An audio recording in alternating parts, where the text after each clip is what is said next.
Le Seigneur, il est catégorique. Si vous ne pardonnez pas, c'est pas que je veux pas vous pardonner, mais je ne peux pas vous pardonner.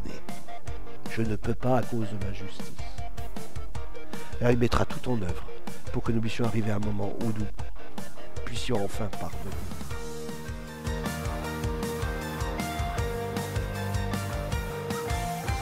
Condition à l'exaucement. Ouais, tous les copains qui arrivent, c'est ça. Là. Voilà donc l'efficacité de la prière. C'était le thème que nous avons abordé la semaine passée. Il y a des conditions à l'exaucement. Des conditions à l'exaucement. Conditions à l'exaucement de la prière. Nous avons vu 2 points la dernière fois. Donc, être en règle avec Dieu. Il y a plusieurs versets que nous avons lus ensemble. La première chose, être en règle avec Dieu. Ensuite, la deuxième chose qui est aussi importante, et forcément ça a un rapport avec la première, c'est être soumis à la parole de Dieu. Être en règle avec Dieu, être soumis à la parole de Dieu. Alors, la parole de Dieu, bien sûr, c'est la parole écrite, dans ce que nous comprenons, parce qu'il y a des choses qui peuvent nous échapper, que n'a pas reçu vraiment de révélation par rapport à cela, mais dans ce que tu sais, eh bien tu dois t'efforcer de conformer ta vie par rapport à ce que tu sais. Voilà. Parce que chacun, nous avons des parcours différents, des maturités différentes. Il y en a, ils sont enfants, ils viennent de venir au Seigneur, ils comprennent les choses qui sont les plus basiques.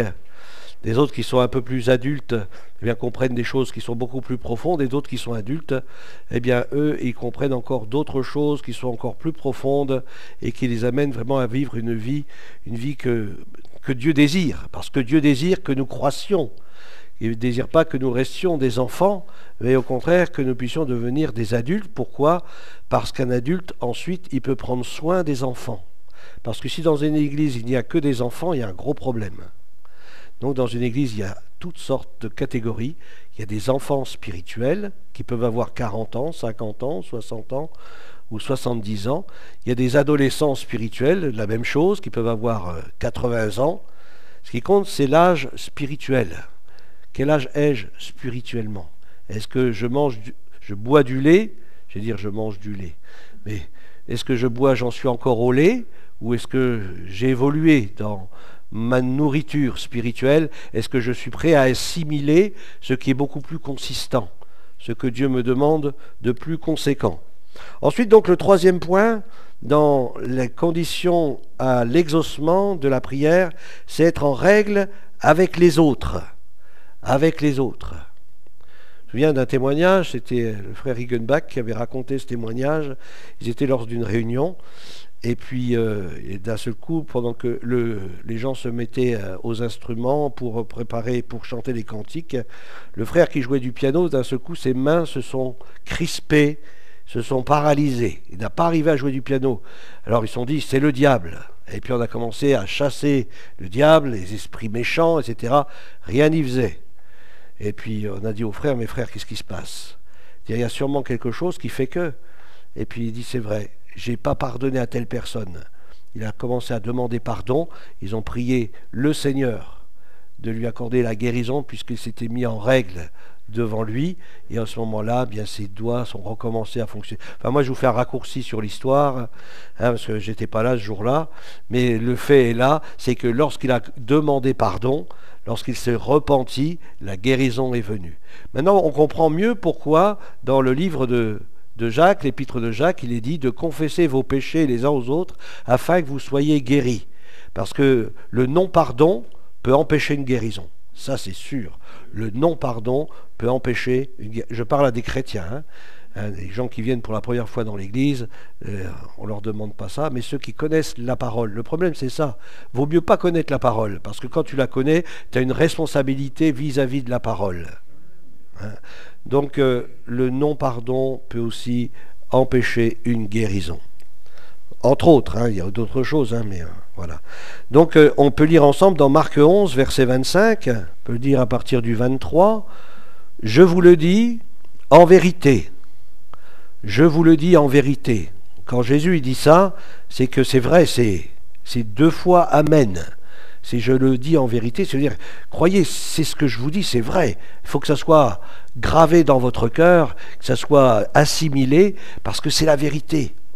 Je vous le dis en vérité, si quelqu'un dit à cette montagne, ôte-toi de là et jette-toi dans la mer, alors la montagne c'est quoi? C'est quelque chose qui nous est impossible à nous, mais à Dieu tout est possible. Il ne faut pas voir la montagne que l'on voit dans les Alpes, il faut voir une autre montagne, quelque chose qui est pour nous, qui est insurmontable. Pour nous, la difficulté insurmontable ou autre chose, mais qu'on n'arrive pas à voir le bout parce que pour nous c'est trop énorme. D'accord? Alors le Seigneur il dit, c'est possible que cette montagne se dégage de ta vie. Ah oui, c'est possible, pourtant je traîne cette montagne depuis des années, il y en a même peut-être depuis leur naissance. Mais Dieu dit, c'est possible de dire à cette montagne, jette-toi de là, jette-toi dans la mer. Et s'il ne doute pas dans son cœur, mais croit que ce qu'il dit arrive, il le verra s'accomplir. Elle nous est parlé donc de la foi, de croire qu'avec Dieu, tout est possible. Vous savez, c'est parfois difficile, même pour certains chrétiens, de croire qu'avec Dieu, tout est possible. Il y en a qui croient que Dieu peut les guérir de la grippe, mais pas du cancer. Et pourtant, pour Dieu, la grippe ou le cancer, ça ne change rien, c'est la même chose. Comme pour le diabète. Il y en a qui disent, oui, diabète, mais non, pour Dieu, c'est la même chose. Il n'y a pas une petite maladie, une grande maladie, ou une petite infirmité, une grande infirmité. Dieu est celui qui agit avec puissance, il fait des miracles, sinon ce ne serait plus des miracles. Dieu il ne fait pas du raccommodage, il fait les choses d'une manière glorieuse, parce qu'il veut c'est que son nom soit glorifié. C'est pourquoi je vous dis, tout ce que vous demanderez en priant. Alors tout ça, ça relève d'une étude biblique. Tout ce que vous demanderez en priant. C'est-à-dire qu'il faut prier avec foi, la prière de la foi, etc. Vous connaissez ces passages. Croyez que vous l'avez reçu. C'est-à-dire que non seulement il faut prier quelque chose qui nous semble peut-être humainement impossible, mais en plus il faut croire que c'est possible et que j'ai reçu, que déjà c'est déjà fait, alors que la montagne elle est toujours là. Croyez, c'est pour ça qu'on dit souvent aux gens que l'on prie qui sont malades, eh bien, par exemple aux paralytiques, bien lève-toi maintenant, lève-toi. Vas-y, maintenant tu te lèves, au nom de Jésus, tu es guéri, crois-le. Et forcément, c'est difficile, mais il faut commencer à se mettre debout, puis il dit, moi je veux bien y croire, et puis là, je me mets debout. Croyez que vous l'avez déjà reçu. Vous êtes venu chercher une guérison, vous êtes venu chercher quelque chose dans la présence de Dieu. Vous savez, c'est pas le prédicateur qui donne, c'est le Seigneur qui donne. Le Seigneur se sert parfois d'un prédicateur, mais il peut se servir de quelqu'un d'autre. Mais sa présence est suffisante. Là où Dieu est, c'est là où il faut aller chercher ce dont nous avons besoin. Dieu veut nous communiquer les richesses du royaume, les bienfaits du royaume. Les promesses du royaume, elles sont pour nous, elles sont oui et amen. C'est à nous de les saisir pleinement, dire oui c'est possible. Oui Seigneur je crois. Oui je crois que c'est déjà fait. Alléluia. Je crois que c'est déjà fait. Vous vous souvenez c'était un centenier qui venait voir Jésus et concernant son serviteur, le centenier a dit, mais moi j'ai des responsables, et puis ici j'ai des soldats. Et je dis, Alain, va, il va, et puis je sais que ça va être fait. Seigneur, bien toi, dis une parole, et je sais que ça sera fait. Il a dit, ton serviteur est vivant. Ou je ne sais plus où, il est guéri. Enfin, mais il a cru. Et lorsqu'il est rentré chez lui, il a demandé aux gens qui s'occupaient de son serviteur, mais à quel moment? Eh bien, c'était à telle heure, et c'était au moment où lui se trouvait devant Jésus, et où Jésus a dit, il vivra, ou il est guéri. Voilà. Croire que vous l'avez reçu et vous le verrez s'accomplir. Seigneur, je prie pour un problème particulier. Seigneur, je crois que je l'ai reçu. Je le crois de tout mon cœur. Parce que j'ai prié comme tu désires que je prie.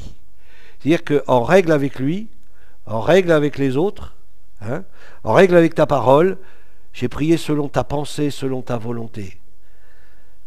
Et Seigneur, je crois que j'ai reçu ce que je t'ai demandé. La foi, c'est recevoir déjà ce que nous ne voyons pas encore. Je crois et je reçois. Alléluia.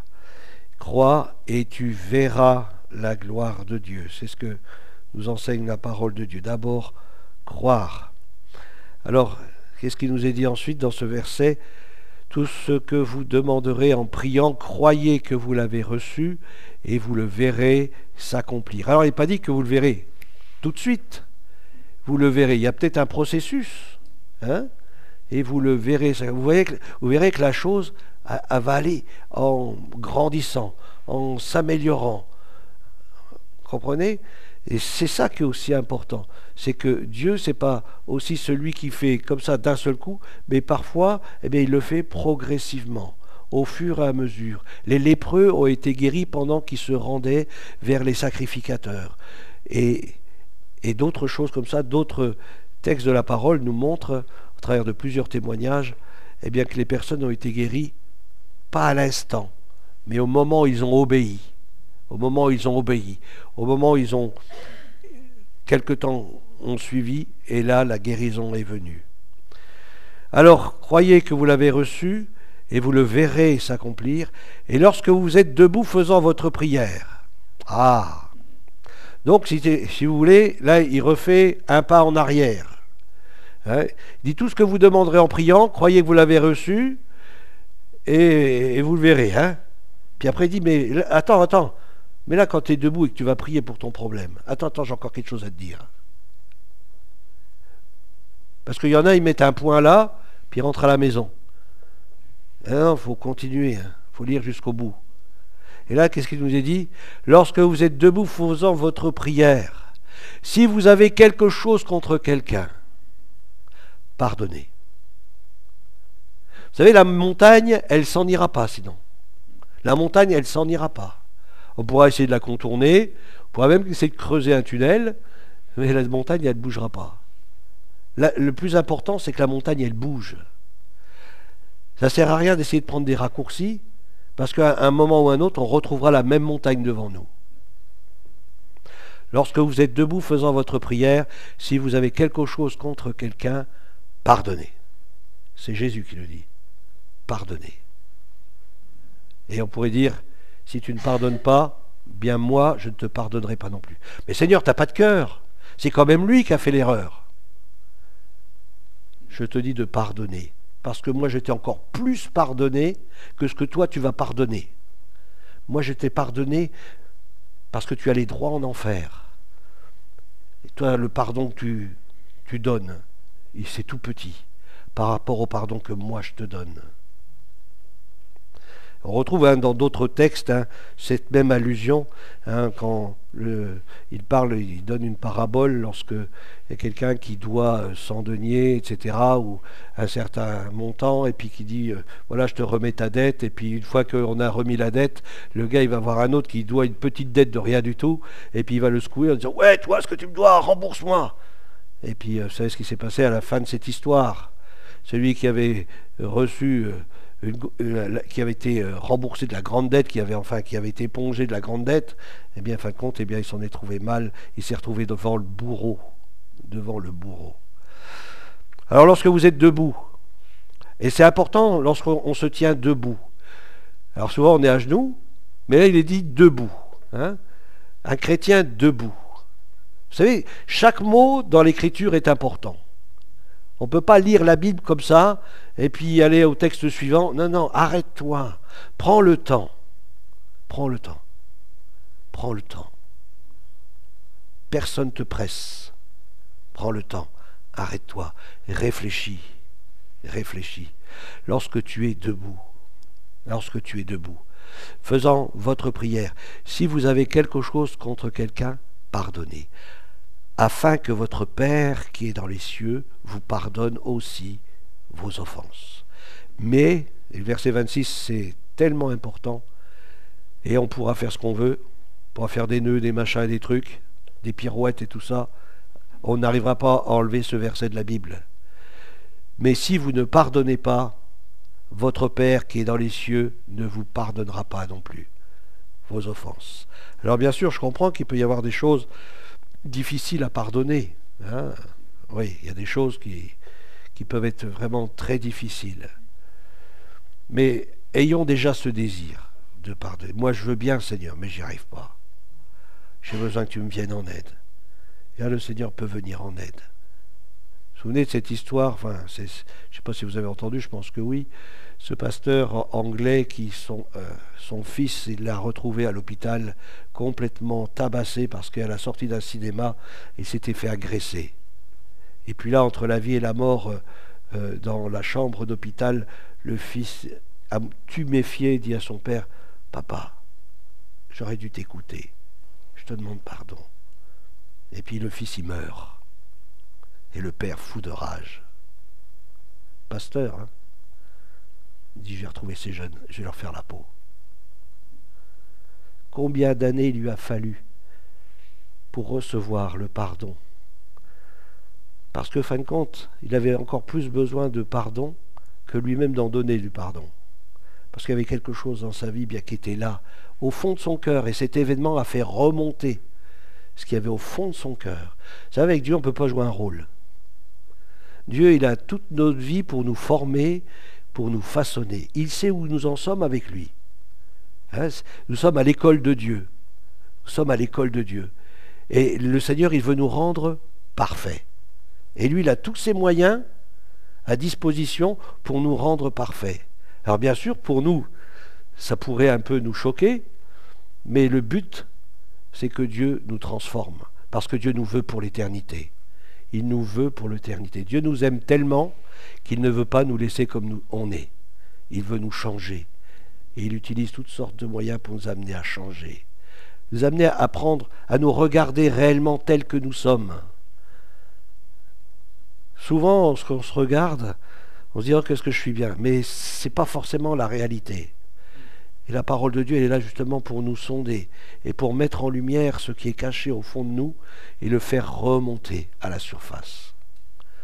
Vous savez, des choses, moi je me souviens des choses que des frères qui étaient déjà âgés, ils étaient déjà avancés dans la foi, qui servaient même le Seigneur et se sont souvenus de choses du passé qui s'est remonté à plusieurs années en arrière. Et pourtant, ils avaient déjà exercé leur ministère. Mais il a fallu qu'ils aillent revoir la personne pour lui demander pardon. Dire, je te demande pardon. Le Seigneur, il est catégorique. Si vous ne pardonnez pas, c'est pas que je ne veux pas vous pardonner, mais je ne peux pas vous pardonner. Je ne peux pas à cause de ma justice. Alors il mettra tout en œuvre pour que nous puissions arriver à un moment où nous puissions enfin pardonner. Alors ensuite, dans 1 Pierre 3,7, alors peut-être que celui-ci, on ne le connaît pas trop bien, ce verset, mais il est tellement, tellement, tellement important, et souvent, on n'y prend pas garde. 1 Pierre 3,7 nous dit « Marie, montrez à votre tour de la sagesse dans vos rapports avec vos femmes. Comme avec un sexe plus faible, honorez-les. Honorez. Comme devant aussi hériter, avec vous, de la grâce de la vie. » Et c'est là que ça nous intéresse. « Qu'il en soit ainsi, afin que rien ne vienne faire obstacle à vos prières. » Vous savez que les problèmes de couple peuvent fermer le ciel. Les problèmes de couple peuvent fermer le ciel. C'est pour ça que c'est important aussi de se réconcilier avec son conjoint quand il y a eu un problème. Et puis ensemble de prier, se mettre devant le Seigneur. Parce que lorsqu'il y a des problèmes dans le couple, eh bien, le Seigneur, il sait toutes choses et il ne peut pas agir comme il le voudrait si nous avons un problème. Vous savez, on fait une seule chair avec l'épouse. Hein. Donc ça veut dire que si j'ai un problème avec elle, ben, même si c'est elle qui a causé le problème, et ça j'en doute, ou une petite partie, je dis on est quand même responsable. Donc nous avons aussi une responsabilité, et pour ça le Seigneur nous appelle à ne pas laisser davantage à l'ennemi nos âmes, pas laisser davantage à l'ennemi. Vous savez, parce qu'on ne sait pas ce qui se passe dans la tête de l'autre, mais tant qu'il n'y a pas la réconciliation, il peut se passer tellement de choses. Et le diable, la meilleure chose pour lui, c'est de détruire les couples. Parce que c'est Dieu qui a instauré le mariage. Et détruire un mariage, ça c'est la plus belle chose qu'il puisse faire. Détruire un mariage. Alors, prenons garde à toujours avoir de bonnes relations avec notre conjoint, afin que cela ne soit pas un obstacle à nos prières. Chercher la gloire de Dieu. Alors, on verra le dernier point. Premier point, c'est être en règle avec Dieu. Deuxième point, être soumis à la parole de Dieu. Troisième point, être en règle avec les autres. Et quatrième point, chercher la gloire de Dieu. Jacques, chapitre 4, verset 3. Vous demandez et vous ne recevez pas parce que vous demandez mal. Vous demandez mal. Vous demandez pas avec la bonne... Vous réfléchissez pas à ce que vous demandez. C'est pas spirituel. Ça ne correspond pas à la gloire de Dieu. Ça ne sert pas à glorifier mon nom. Votre prière, c'est une prière humaine, charnelle. Et si on va plus loin que diabolique. Ce n'est pas la prière de l'esprit. Dans nos prières, il nous faut être conduits par l'Esprit de Dieu, par le Saint-Esprit. Et on recherche toujours dans nos prières, c'est que lui soit glorifié. Ce n'est pas des prières qui sont pour nous élever nous, mais c'est des prières que nous adressons à Dieu, c'est pour que lui soit glorifié. Alors peut-être qu'à la fin de notre prière, Seigneur, eh bien, c'est pour que tu sois toi glorifié, pour que on reconnaisse qu'il n'y a qu'un seul Dieu que toi, etc., etc. Vous demandez mal dans le but de satisfaire vos passions. Alors le verset 4 est encore plus fort, qui nous dit « adultère que vous êtes ». Waouh! Adultère que vous êtes. Rendez compte? Ne savez-vous pas que l'amour du monde est inimitié devant Dieu? On va dire, oui, mais c'est marqué dans la Bible, Dieu a tant aimé le monde. Non, non. Dieu, il aime le pécheur, mais il n'aime pas le péché. Hein? Pas mélanger les choses. L'amour du monde, des choses de la terre, être attaché aux choses de la terre. C'est pour ça qu'il nous dit rechercher les choses d'en haut. L'amour du monde est inimitié. Inimitié. Vous vous rendez compte, le terme inimitié, c'est fort. C'est fort. Quelle est ma priorité dans cette vie? Est-ce que c'est la gloire de Dieu? C'est là la question. Est-ce que c'est de glorifier Dieu, de mettre Dieu à l'honneur? Lui, je veux le mettre en avant. Je veux le mettre à l'honneur. C'est ça qui est le plus important. Parce que l'amour du monde, ce qui concerne les choses de la terre, la Bible dit que c'est une inimitié contre Dieu. Et nous sommes devenus adultères à cause de cela, parce que nous sommes alliés à autre chose. Vous savez que Dieu est un Dieu jaloux. Dieu est jaloux. Hein? Une sainte jalousie. Une sainte jalousie. Dieu est jaloux. Et nous avons fait une alliance avec lui. Hein? Donc nous sommes mariés avec lui. Nous avons fait une alliance. Et puis, eh bien, j'ai des devoirs. Et si je manque à ces devoirs, et que je retourne vers les choses que j'ai vomies, eh bien, je deviens adultère. Je deviens adultère. Alors, ne savez-vous pas que l'amour du monde est inimitié contre Dieu, celui donc qui veut être ami du monde, c'est-à-dire de l'esprit du monde, de la mentalité du monde, de ce qu'il y a dans le monde, ce qui fait courir le monde aujourd'hui. Hein, la dernière voiture, le dernier téléphone, la grande villa, etc., etc. Tout ça, c'est l'amour du monde. Alors, c'est sûr, il y en a, ils ont une grande villa sur la terre, mais ils ont un château de cartes dans le ciel. Et le château de cartes, c'est pour l'éternité. Il faut choisir. Hein. Château de cartes. L'amour du monde, inimitié contre Dieu. Celui donc qui veut être ami du monde se rend, la fin du verset est fort, ennemi de Dieu. Ennemi de Dieu. Vous vous rendez compte? Ennemi de Dieu. Qui c'est l'ennemi? C'est le diable. Hein? On l'appelle l'ennemi de nos âmes. Hein? Vous vous rendez compte? On se met du côté du diable. Il n'est pas parlé à des inconvertis, là. Il est parlé à des chrétiens dans ce texte. Hein?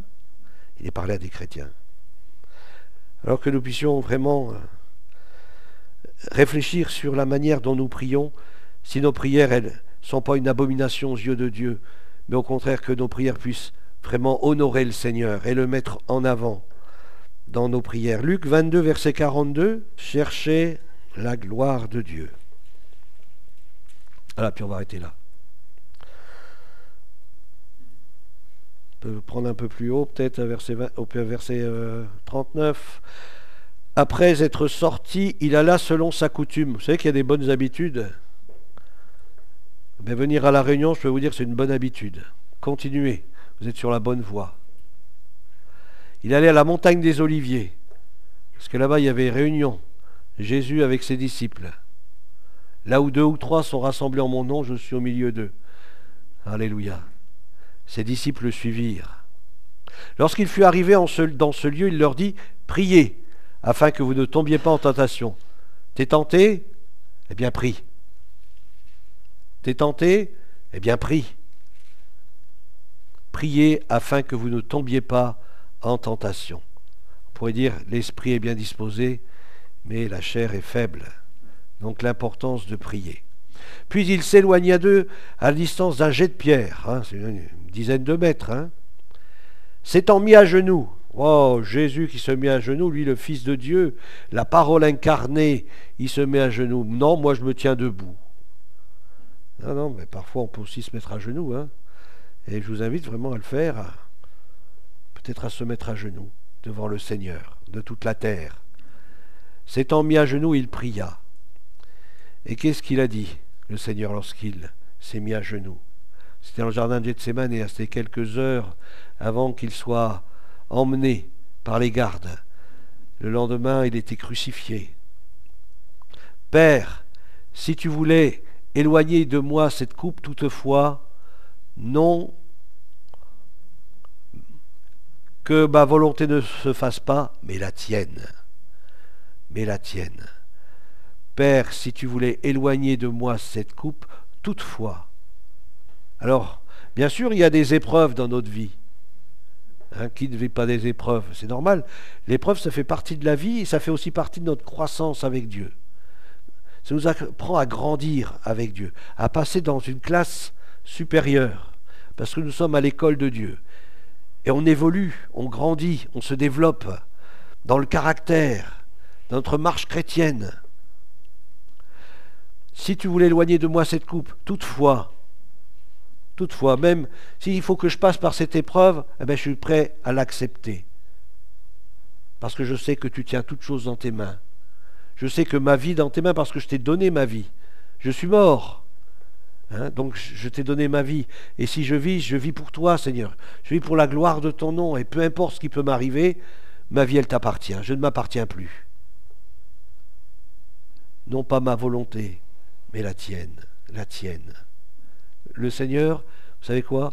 Il a le meilleur pour chacun d'entre nous. Ne croyons pas que Dieu veut nous donner 2, 3 petites choses qui tombent de la table. Non, il veut nous donner le meilleur. Et parfois le meilleur, c'est passé par des moments difficiles, mais c'est le meilleur. C'est le meilleur. Tu vas voir des choses extraordinaires. Vous savez, lorsque j'ai vu que Dieu était capable de pourvoir à tous mes besoins, c'est quand j'ai manqué de tout. Sinon, si j'aurais manqué de rien, forcément, je n'aurais jamais vu que Dieu était capable de pourvoir à tous mes besoins. J'ai vu que Dieu était capable de guérir de problèmes de santé qui pouvaient durer pendant des mois, voire des années. Mais pour ça, il a fallu que je sois malade pendant des mois et pendant des années. Mais Dieu m'a guéri. Et d'autres choses de ce style-là. Je crois que le plus important pour nous, c'est la foi. C'est marcher avec lui sans voir ce qu'il y a au bout de mon pied. Parce que sinon, c'est plus la foi. Dieu désire que nous lui fassions confiance en toutes choses. Seigneur, je sais que tu ne m'abandonneras jamais. Je sais que tu es un Dieu qui est fidèle. Est-ce que tu le sais?